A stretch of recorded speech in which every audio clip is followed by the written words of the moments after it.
everyone. We're gonna walk to the Trout Lake. Malapit lang dito sa amin. And I think it's 20 minutes walk. Pero dahil umaraw ngayon, noong mga nakaraang araw, puro ulan.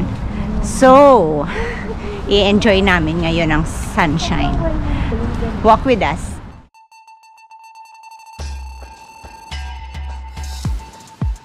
I think it's 8 degrees today. But okay na sa amin yan.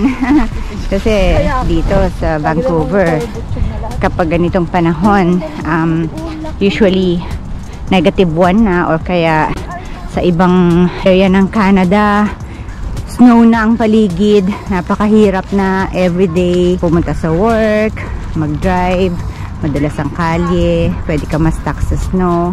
Dahil pala dito mag-picnic, mami. Kaya pala sabi ni Yogesh, maganda daw mag-picnic dito. See? Have fun. Have fun. There, the playground. Walang tao kasi nga malamig na. May kasama po kaming bata batuta na gustong maglaro.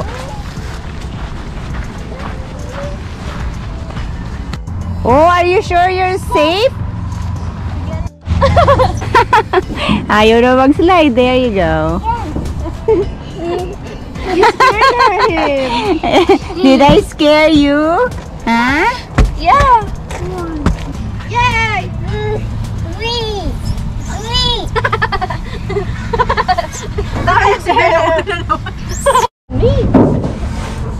Ooh, nice! Good job!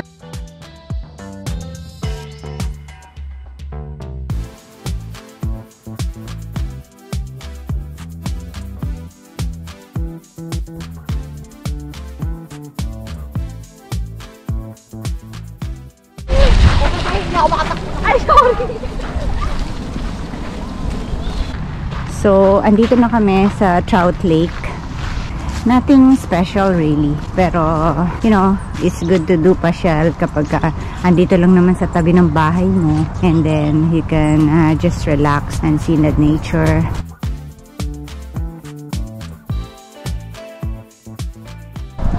Thank you guys for watching. Time to go home. So, another 15 minutes walk. Bye.